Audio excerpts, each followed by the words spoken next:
Sveiki mokytojai, kuriems rūpi. O tokiais galite vadintis todėl, kad jums ne vis vien, kaip mokiniai jūs girdi.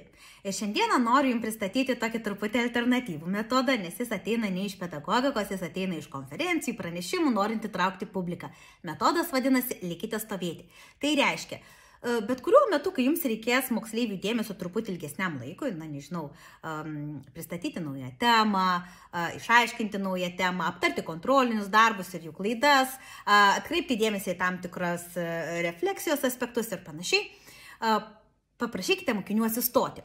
Ir tada, kai tik jie nebesupranta apie tai, kas vyksta, jie turi teisę atsisėsti, taip indikuodami jums, kad man nebeaišku arba nebesuprantu, ar ne?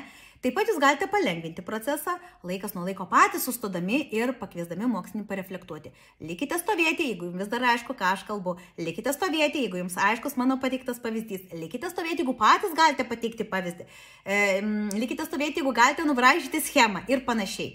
Ir tai duoda galimybę jums suprasti, kada lėtinti tempą, kada greitinti, kada jau nebekalbėti, nes nebėra stovinčių, o mokiniams tai puikia galimybė prisimti atsakomybę už tai, ką jie girdi, kaip supranta ir kaip mokosi. Patiko? Išmėginkite, sekite, mėkite, dalinkitės, likite suskulsi ir likite rūpestingi.